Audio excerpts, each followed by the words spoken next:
Omicron virus अब भारत देश में भी एंट्री कर चुका है। पूरे विश्व भर में आज लगभग 36 से ज्यादा देशों में ये ओमिक्रॉन वायरस फैल चुका है और अब भारत में भी चिंता की लकीरें माँ बाप के बच्चों के चेहरे पर देखी जा सकती है। बाजार भर में चर्चा है कि अब क्या तीसरी लहर ये ओमिक्रॉन वायरस ही लेकर आएगा, और यदि लेकर आएगा तो कितना बड़ा खतरा होगा। ये कितना बड़ा खतरा होगा उन बच्चों के लिए जो बच्चे आज स्कूल जा रहे हैं।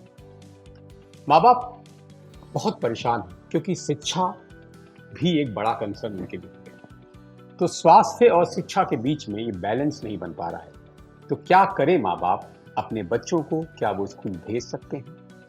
क्या उनको प्लेग्राउंड भेज सकते हैं, खेलने के लिए भेज सकते हैं, या फिर आज शिक्षा को बंद करके रखना होगा क्योंकि ऑफलाइन स्कूल अभी 50% कैपेसिटी के साथ चल रहा है? तो सीधा सवाल के आज के एपिसोड में हम इसी विषय पर बात करेंगे। तो सीधा सवाल के आज के एपिसोड में हम बात करेंगे कितना बड़ा खतरा है ओमिक्रॉन वायरस का बच्चों पर। इन सब पर बात करने के लिए हमारे साथ हैं डॉक्टर श्रीलेखा जोशी जी, जो शिशु रोग विशेषज्ञ हैं और अभी इंडियन पीडियाट्रिक एसोसिएशन इंदौर की इलेक्टेड प्रेसिडेंट हैं। तो मैम बहुत बहुत स्वागत है सीधा सवाल के इस शो में। और सीधा सवाल में चूंकि हम सीधे सीधे मुद्दे की बात करते हैं, और मेरा सवाल आपसे यही है कि अब जितना बड़ा खतरा ये ओमिक्रॉन का आ चुका है, और चूंकि सबसे बड़ा डर अगर हम देखें तो माँ बाप के लिए था कि तीसरी लहर शायद अब बच्चों को अटैक करेगी, और डर इसलिए भी वाजिब है क्योंकि वैक्सीन अभी 18 साल से ऊपर के बच्चों के लिए अवेलेबल है। तो अब जब 18 साल से कम उम्र के लोगों को वैक्सीन नहीं लगी हुई है तो कितना बड़ा खतरा ये वायरस आप देखती हैं बच्चों के लिए? देखिए, मैं आपको ये स्पष्ट कर देना चाहती हूँ कि ओमिक्रॉन वायरस ये कोविड वायरस का एक स्ट्रेन है। जैसे जैसे टाइम बीतेगा डिफरेंट स्ट्रेन्स कोविड वायरस के सामने आएंगे, जीनोमिक सीक्वेंसिंग जैसे जैसे बढ़ते जाएगा अलग अलग स्ट्रेन्स सामने आएंगे, इनके डिफरेंट कैरेक्टरिस्टिक्स हो सकते हैं जी। इस वायरस के साथ में, इस स्ट्रेन के साथ में सबसे बड़ी बात यह है कि बहुत तेज़ी से ये फैलता है। इसका रेट ऑफ इन्फेक्टिविटी, संक्रामकता बहुत तेज है। हालांकि इसके लक्षण कोविड वायरस के डेल्टा वेरिएंट के कंपैरिजन में थोड़े माइल्ड हैं जी, बट इसकी infectivity is very very high as compare to previous strain. So बच्चों के लिए यह चीज़ इसलिए ख़तरनाक है कि यही एक हमारी आबादी ऐसी है जो अभी वैक्सीनेशन से दूर है, और चूँकि ये वैक्सीनेशन से दूर है इसलिए खतरा सबसे ज़्यादा इसी आबादी पे मंडरा रहा है। नहीं तो अब चूँकि ओमिक्रॉन वायरस जो है ये आ चुका है, तो कितना बड़ा खतरा हो सकता है बच्चों पर? चूँकि डेल्टा वेरिएंट की अगर हम बात करें, कोरोना वायरस सेम है, हाँ, उसका वेरिएंट अलग अलग है। तो अगर उस वायरस ने देखें पहले लहर में या दूसरी लहर में हमको बच्चों को बहुत इम्पैक्ट नहीं किया है, तो क्या सेम सिचुएशन रहेगी? देखिए, बच्चों को बहुत ज़्यादा इसलिए इस वायरस का असर नहीं हुआ क्योंकि स्कूल्स पूरी तरीके से बंद थे। बच्चे बाकी एक्टिविटीज़ में पार्टिसिपेट नहीं कर रहे थे, वो रिस्ट्रिक्टेड थे उनके घरों में। चूँकि उनको एक्सपोजर नहीं था इसलिए यह आबादी कोरोना वायरस के अफेक्ट होने से दूर रही। पर चूँकि अब स्कूल्स खुलने जा रहे हैं तो यह आबादी पूरी तरीके से एक्सपोज होगी जी, और एडल्ट पॉपुलेशन चूँकि वैक्सीनेटेड है इसलिए उन पे खतरा कम रहेगा। बच्चे चूँकि वैक्सीनेटेड नहीं है इसलिए they will be more expose to this, rather उनको होने का खतरा ज़्यादा रहेगा। नहीं, मेरा सवाल ये है कि होना एक अलग चीज़ है कि एक वायरस से हम थोड़ा इम्पैक्ट हो गए, और जैसा आपने बताया कि लक्षण बहुत कम होते हैं, लेकिन एक सबसे बड़ा डर एक माँ बाप के लिए मोर्टेलिटी को लिख के रहता है, मतलब कि अगर क्या जान का खतरा है इतना? देखिए, किसी भी वायरल इन्फेक्शन में मॉर्बिडिटी एंड मॉर्टेलिटी दो इश्यूज होते हैं, मतलब वो क्या लक्षण करवाता है और उसके बाद में क्या खतरे होते हैं जी। इस ओमिक्रॉन वायरस के लिए स्पेशली चूँकि अभी यह इवॉल्विंग स्टेज में, अभी चूँकि इसने जस्ट दस्तक दी है जी, स्टडीज आर गोइंग ऑन, तो आज की तारीख में यह कहना मुश्किल है कि ये आगे कैसा प्रेजेंटेशन देगा। डेल्टा वायरस के बारे में हम लोगों ने देखा, बच्चों बहुत ज़्यादा अफेक्ट नहीं हुए थे, बच्चों में माइल्ड फॉर्म में ही बच्चे अफेक्ट हुए, पर बाद में हमने पोस्ट कोविड सिंड्रोम बच्चों में काफ़ी हद तक देखे, और उसका इम्पैक्ट लगभग 3 से 4 महीने तक हम देखते आए हैं। तो आगे आने वाला समय ही बताएगा कि ओमाइक्रॉन ना केवल एडल्ट पॉपुलेशन को बल्कि बच्चों को किस तरीके से अफेक्ट करेगा। पर यहाँ मैं पुनः दोहरा देना चाहती हूँ कि चूंकि बच्चे वैक्सीनेटेड नहीं हैं, उन पे खतरा ज़्यादा है, इसलिए इस पॉपुलेशन पे ज़्यादा ध्यान देने की ज़रूरत है। यानी कि आप कह रहे हैं कि वैक्सीनेटेड नहीं है और चूंकि स्टडीज अभी नहीं है, नहीं, तो इसलिए जब तक स्टडीज निकल के नहीं आ जाती नहीं बाहर, आती है। हमको बहुत प्रिकॉशन रखने की जरूरत यस है। यस तो ऐसे में चूंकि जैसे आपने बोला कि स्कूल खुल चुके हैं, या तो ऐसे में जब स्कूल खुल चुके हैं या तो अब कैसे बचाया जा सकता है? क्योंकि स्कूल में तो एक्सपोज होना ही है। अभी Yeah. हम रिसेंटली हम देख रहे हैं केसेस की बच्चों को स्कूल में पढ़ रहा था, 6th क्लास में बच्चा है, 2nd क्लास में बच्चा है, उनको हो रहा है जी कोरोना के। अब वो वायरस कौन सा है ये शायद जांच का विषय है, जी तो ऐसे में कैसे बचाया जा सकता है? जी जैसा कि आज हम लोग, आज पूरी दुनिया यही कह रही है कि अब हमें कोरोना वायरस से डरना नहीं जी। है, हमें कोरोना वायरस के साथ में जीना सीखना है। जी। यही मैं आपको बताना चाहूँगी कि आज की तारीख में मूल मंत्र यही है, sanitization, social distancing and mask. ये चीज़ें यदि हम प्रॉपरली अपना लेते हैं तो स्कूल में जाने वाले बच्चों के लिए भी खतरा बहुत हद तक टल जाएगा। जी। इसमें से मैं एक एक चीज़ स्पष्ट कर देना चाहती हूँ कि उसको प्रॉपर रूप में अपनाना है। इसे हमें अपने जीवन का मूल मंत्र बनाना है। सैनिटाइजेशन मतलब सफाई। सफाई सबसे पहले शुरू होती है हाथों की सफाई, क्योंकि हम सभी जानते हैं कि यह वायरस सतह पर काफ़ी देर तक रहता है, 12 घंटे से लेके 36 घंटे तक किसी भी सतह पर रहता है। इसलिए बच्चे जिस स्कूल में जाते हैं वहाँ पे टेबल, कुर्सी, दरवाज़ों के हैंडल, वॉशरूम यूज़ करते हैं उसके हैंडल, जहाँ वो इलेक्ट्रिक स्विचेस यूज़ करते हैं, उन सब की सफाई अत्यंत आवश्यक है। जी। सेकेंडली, हमें मालूम है कि जहाँ पे वेंटिलेशन प्रॉपर होगा वायरस पनप नहीं पाएगा, तो स्कूलों में वेंटिलेशन प्रॉपर होना बहुत आवश्यक है। थर्डली, सोशल डिस्टेंसिंग, क्योंकि 2 गज दूरी जो बोला गया है वो इसीलिए है कि यदि उस पर्टिकुलर दूरी से यदि कम दूरी पे हम रहते हैं, बच्चे बैठते हैं, तो वायरस बहुत तेज़ी से ट्रांसमिट हो सकता है। जी। और यदि आप ये सोशल डिस्टेंसिंग करते हैं, ये दूरी बढ़ा लेते हैं, तो आप बहुत हद तक इस वायरस के ट्रांसमिशन से, संक्रमण से बच सकते हैं। तो sanitization, social distancing and thirdly mask, utilization of mask. आप कहीं पे भी हैं वहाँ पे आपको मास्क यूज़ करना बहुत ज़रूरी है। स्कूल में वो अपने कुछ चीज़ें बदल सकते हैं, लाइक जहाँ पे गैदरिंग्स होती हैं बच्चों की, प्रेयर हॉल में जहाँ पे एक साथ बहुत सारे बच्चे मिलते हैं, उसको आप रिस्ट्रिक्ट करिएगा। वहाँ केवल 50-50 बच्चों को with proper social distancing and with wearing of the mask, ये आप कर सकते हैं। सेकेंडली, बच्चों को शुरू से आप बता दीजिए कि स्कूल में एंटर होने के बाद में वो सारी सतहों को बार बार न छुए। बाई चांस यदि वो छूता भी है तो उस हाथ को मुंह से, नाक से अथवा आँखों से न छुए, क्योंकि बहुत तेज़ी से इसके द्वारा वायरस शरीर के अंदर प्रवेश पाता है। एंड थर्ड, सैनिटाइजेशन, हाथों की सफाई भी प्रॉपर होना बहुत ज़रूरी है, with proper detergent, with water, and that too for 20 to 30 seconds. ये स्कूल के टीचर्स, स्कूल के पालकों को बच्चों को समझाना होगा। बाई चांस यदि वायरस इस हाथ पे आ भी जाता है तो with 20 to 30 seconds of proper cleaning with good detergent, ये वायरस सर्वाइव नहीं करता, ये वहीं के वहीं समाप्त हो जाता है। तो ये सैनिटेशन का ध्यान रखें। उसके बाद में जो आप सैनिटाइजर यूज़ कर रहे हैं, it should contain at least 70% of alcohol. बाजार में बहुत घटिया किस्म के सैनिटाइजर आ गए हैं, that will be just for name सेक कि उसका यूज़ कर रहे हैं, सैनिटाइजेशन कर रहे हैं, लेकिन उसका वास्तविक तौर पे कोई उपयोग नहीं होगा। तो with good sanitizer that can be prevented, उस वायरस का सर्वाइवल हाथों पे प्रिवेंट किया जा सकता है। Social distancing and utilization of mask further इस वायरस के स्प्रेड को रोकेगा। तो ये न केवल पालकों को समझाना होगा बल्कि स्कूल के टीचर को ये बच्चों में इम्बाइब करना होगा कि अब हमें इन 3 चीज़ों का अनुसरण करना है, तभी हम आगे बढ़ सकते हैं।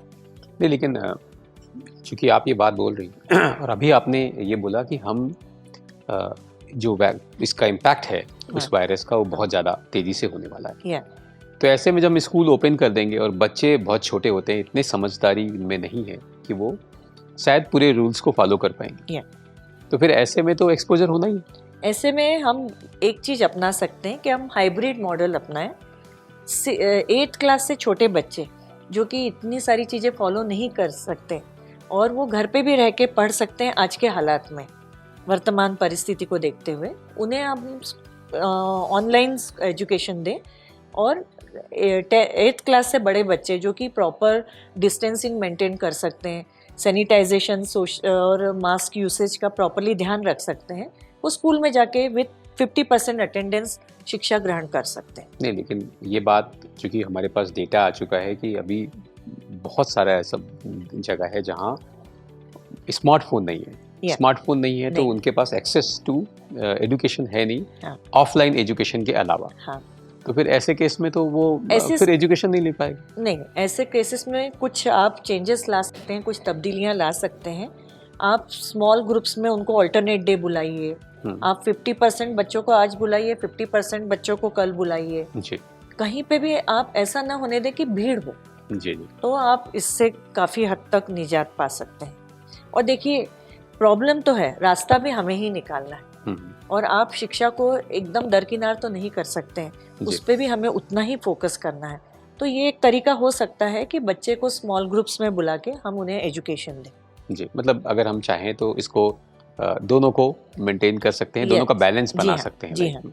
और WHO ने एक और सजेशन दिया है, इन्फ्लुएंजा के लिए वैक्सीन एवरी ईयर नया बन के आता है, फ्लू वैक्सीन। जी। यह वैक्सीन क्रॉस इम्यूनिटी देता है कोरोना वायरस के अगेंस्ट भी। तो those who can afford it, उन्हें ये इन्फ्लुएंजा वैक्सीन लगाया जा सकता है। अपने डॉक्टर से सलाह लेकर ये जरूर इन्फ्लुएंजा वैक्सीन ग्रहण कर सकते हैं।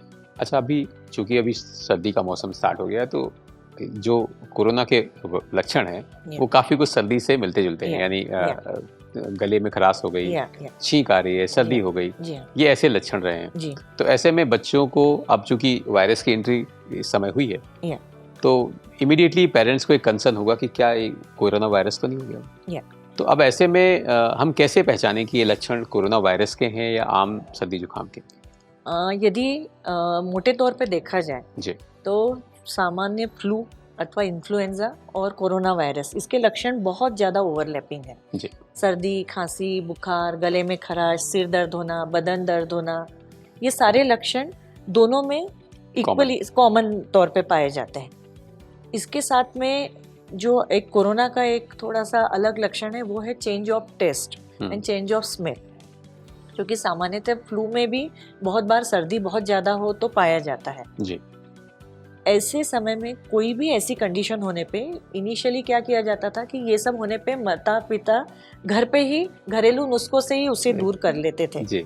और 2-3 दिन में कोई भी फ्लू बीमारी वैसे ही ठीक हो जाती है। जी। पर मेरी यह सलाह है कि आज की तारीख में यदि आप किसी भी बच्चे में ये लक्षण देखते हैं तो ज़रूर अपने चिकित्सक से परामर्श लें, क्योंकि वही आपको गाइड कर सकता है। और जहाँ उनको लगता है RT-PCR testing is the only one which can detect whether it is flu और कोरोना। ओके।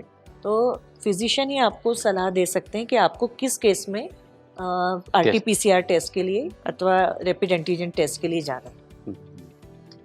तो अब जैसा अभी हमने डिस्कशन किया कि 18 साल से कम बच्चों को वैक्सीनेशन हुआ नहीं है, स्कूल भेज नहीं सकते हैं उनको, और इतना बड़ा अगर बात करें तो चिंता है, तो कैसे फिर आपको लग रहा है कि हम बैलेंस कैसे बना पाएंगे फिर एजुकेशन का और हेल्थ का? इसमें माता पिता का रोल बहुत महत्वपूर्ण है।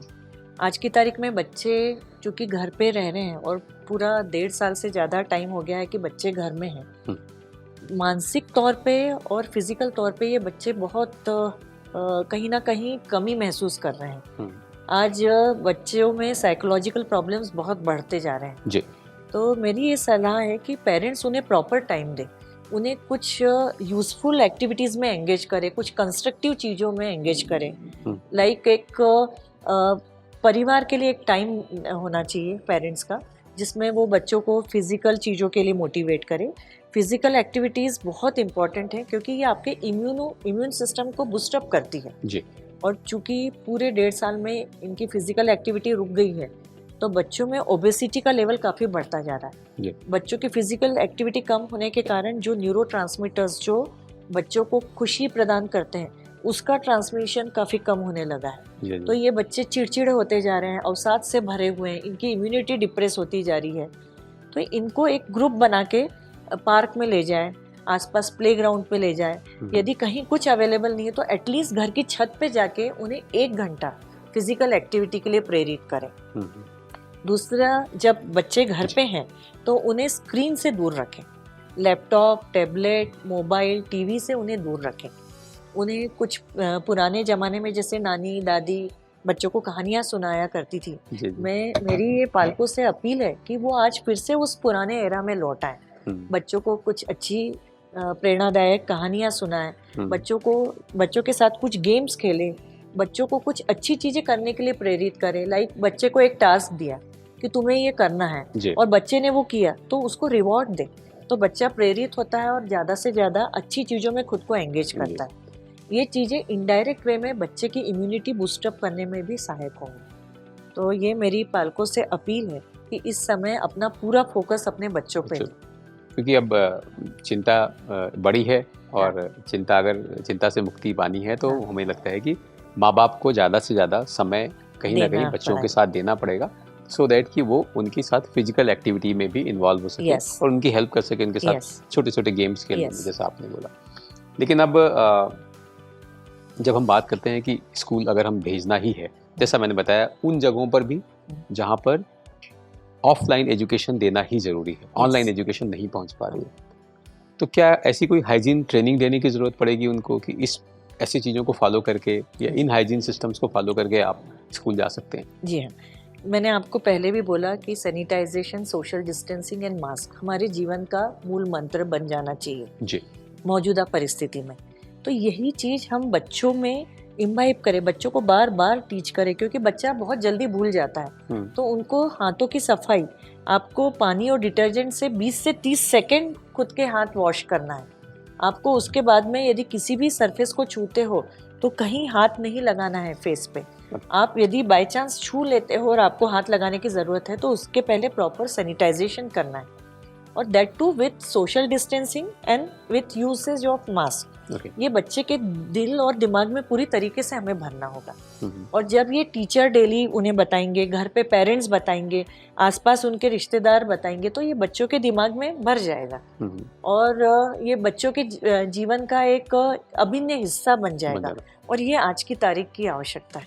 यानी कि अगर आप ध्यान रखिएगा कि यदि आपका बच्चा स्कूल में है, जा रहा है, तो आप अभी से उनको प्रॉपर ट्रेनिंग देने की शुरुआत कर दीजिए कि आप बच्चे को प्रॉपर कैसे जैसे मैडम ने बताया कि किस प्रकार के रूल्स हैं, किन रूल्स को फॉलो करना है हमको। सैनिटाइजेशन और मास्क, ये दो जो चीज़ है, इनको बहुत ज़्यादा ध्यान रखने की ज़रूरत है। हाथ प्रॉपरली धोएं, सैनिटाइजेशन का ध्यान रखें और मास्क लगाएं। इनको फॉलो करेंगे तो एक बात आपको कहना चाहूँगी कि मैं बार बार ये कहना चाह रही हूँ, हमें डरना नहीं है, बस हमें सावधानी रखना है और जरूर हम इस वायरस को हरा सकते हैं। यस, नहीं, जैसा आपने बोला कि अब चूंकि बहुत धीमे धीमे माइल्ड हो रहा है वायरस। यस, वायरस माइल्ड हो रहा है और ये वायरस की एक हिस्ट्री रही है कि कोई भी वायरस आता है, इवॉल्व होता है और धीरे धीरे इसका स्ट्रेंथ माइल्ड होते जाता है और फिर उसके बाद में कम्युनिटी में हम उसके साथ रहना सीख जाते हैं जी। मेरे क्लिनिकल प्रैक्टिस में मैं आपको बता रही हूँ कि बच्चे काफ़ी डरे हुए आते हैं कि नहीं, हमें ये नहीं करना है, हमें वो नहीं करना है, मम्मी डांट रही है, पापा डांट रहे हैं, न्यूज़ चैनल पे ये बताया जा रहा है। तो मैं आपको यही बताना चाह रही हूँ कि बच्चों के दिमाग से डर निकालिए, उन्हें सावधानी बरतने के लिए बोलिए, और यदि हम सावधानी अच्छी तरीके से बरतते हैं, प्रॉपरली बरतते हैं, तो हमें कोई इस वायरस का डर नहीं। अच्छा, चूँकि अब एक और कंसर्न माँ बाप के लिए है, क्योंकि इम्यूनिटी की बात हमेशा कही गई कि जिसका इम्यून सिस्टम बहुत अच्छा रहा है, ये हमने पिछले 2 लहर में देखा भी है कि इम्यून सिस्टम अगर अच्छा है तो हम प्रॉपर, अगर हो भी गया कोरोना तो हम इससे रिकवर हो जाते हैं। क्योंकि बच्चों में वैक्सीन नहीं लगी है तो इम्यून सिस्टम उनका कितना स्ट्रांग है, ये बहुत बड़े चीज़, ये इस पर निर्भर करेगा कि बच्चे कितना अफेक्टेड होते हैं। तो ऐसी कौन सी डाइट फॉलो करनी चाहिए जिससे हम ये इम्यून सिस्टम को मैनेज कर सकें? ऐसा कुछ सजेशन अगर हम दे पाएँ तो पेरेंट्स को। सबसे पहले मैं बता दूं कि अपना जो भारतीय डाइट है जी, वो अपने आप में परिपूर्ण है, क्योंकि हमारी जो एक थाली होती है, प्रोटीन वाली थाली होती है जी, उसमें दाल, रोटी, चावल, सब्जी और सलाद, इसका समावेश होता है। और हमारे घरों में प्रचलन है कि हम खाने के बाद में फल ग्रहण करते हैं जी। तो ये डाइट अपने आप में परिपूर्ण है और एक रेनबो डाइट कहा जाता है कि रंग बिरंगी चीजें अपने डाइट में हो, रेनबो की तरीके के सारे रंग हो। तो इसमें क्या है, सलाद, वेजिटेबल्स, फ्रूट्स, इसका उचित मात्रा में समावेश। जी। यदि ये हम उचित मात्रा में लेते हैं तो कार्बोहाइड्रेट, प्रोटीन जो कि इम्यूनिटी बढ़ाने के लिए बहुत आवश्यक है, विटामिन, मिनरल्स, ये हमें नेचुरल तौर पे हम ग्रहण करते हैं। जी। विदेशों में हम देखते हैं जंक फूड का प्रचलन बहुत ज़्यादा है जी। और ये जंक फूड इन्हीं चीज़ों से बच्चे को दूर ले जाता है। जी। तो जंक फूड का प्रचलन जो हम अंधाधुंध तरीके से कर रहे हैं उसे हम रोकें, हमारे भारतीय डाइट को, भारतीय भोजन और पोषण को हम बढ़ावा दें। और यदि वो बच्चा लेता है जिसमें प्रॉपर मात्रा में फ्रूट्स, दालें, अंकुरित चीज़ें और ग्रीन लीफी वेजिटेबल्स हैं, तो बच्चे को इम्यूनिटी बूस्टअप करने के लिए जो विटामिन चाहिए, जो ट्रेस एलिमेंट्स चाहिए, जो मिनरल्स चाहिए, वो उसके नेचुरल डाइट में परिपूर्ण मात्रा में मिलते हैं। अब जैसे ठंड की ही बात करें, ठंड में आंवला प्रचुर मात्रा में होता है, अमरूद है, खजूर है। खजूर में लोह तत्व प्रॉपर मात्रा में है, गुड़ में लोह तत्व प्रॉपर मात्रा में। तो जो हम पुराने जमाने में गुड़ पट्टी खाया करते थे या खजूर का सेवन करते थे दूध के साथ में सुबह उठ के, या खारक या काली मुनक्का खाया करते थे, यदि हम वो बच्चे को देते हैं तो लोह तत्व जितनी उसके शरीर की आवश्यकता है वो उससे प्रॉपर मात्रा में मिलेंगे। यदि वो अमरूद और आंवले का सेवन करता है तो विटामिन सी भरपूर मात्रा में मिलता है। गाजर का सेवन करता है, गाजर के सेवन से, गाजर और टमाटर से विटामिन ए भरपूर मात्रा में मिलता है। और यदि खाने के बाद में जैसे मक्के की रोटी के साथ में मक्खन दिया जाता है, ठंड के दिनों में 1 चम्मच घी डाला जाता है दाल में, ये चीज़ें बच्चे को प्रॉपर मात्रा में विटामिन डी देती हैं। प्लस सूरज की रोशनी में यदि बच्चा आधा घंटा बैठता है, जैसे पुराने ज़माने में नानी दादियाँ आंगन में बैठा करती थी, उसी सिस्टम को हम वापस लौटा के ले आए हमारे जीवन में, उसका आचरण करें कि हम आधा घंटा केवल धूप में बैठे। Vitamin D is very good immuno booster. तो नेचुरल फॉर्म में ये जो विटामिन डी मिलेगा, नेचुरल फॉर्म में ये सारे तत्व मिलेंगे, तो बच्चे की इम्यूनिटी बूस्टअप होगी और वो बहुत बहुत बहुत मात्रा में हम उससे ये इस कोविड संक्रमण से रोक सकते हैं। Plus yoga, meditation, physical activity, ये सारी चीज़ें उसमें और उनके लिए सहायक होंगी इम्यूनिटी बढ़ाने में। तो बच्चे का एक प्रॉपर टाइम टेबल ऐसा बनाएं कि उठने के बाद वो 15-20 मिनट प्राणायाम या मेडिटेशन, वो उसके एज के हिसाब से जो कर सकता है, खेल खेल में वो करे। उसके बाद में उसका प्रॉपर ब्रेकफास्ट हो, प्रॉपर लंच ले। 4 डाइट जो हमारे पुराने ज़माने में लिए जाते थे और उनमें हम इन चीज़ों का समावेश करें। ठंड में मैं एक चीज़ ये बोलना चाहती हूँ कि तिल का यूज़ काफ़ी होता है जी। Season, it is very good source of antioxidant which is immunity booster. तो गुड़ हुआ, मूंगफली हुई, तिल हुआ, प्लस ड्राई फ्रूट्स जो अपने आर्थिक स्थिति के अनुसार हम ले सकते हैं, उसका सेवन फ्रूट्स और वेजिटेबल्स और सलाद के साथ में, प्लस अंकुरित चीज़ें, ये अपने आप में ही आपको सारे आवश्यक तत्व देंगी। आपको अलग से विटामिन्स के लिए टैबलेट या सिरप लेने की ज़रूरत नहीं। पर माताओं को, माता पिता या पेरेंट्स को इसके लिए जागरूक होना पड़ेगा कि वो बच्चे के डाइट पे प्रॉपरली ध्यान दें। तो अगर मुझे लगता है कि अगर डाइट पे प्रॉपर देंगे ध्यान और करेंगे सैनिटाइजेशन के सारे रूल्स को फॉलो, तो मुझे लगता है कि कोरोना वैक्सीन नहीं भी लगी है तो हम अभी खतरे से बचा सकते हैं, थोड़ा बचा सकते हैं।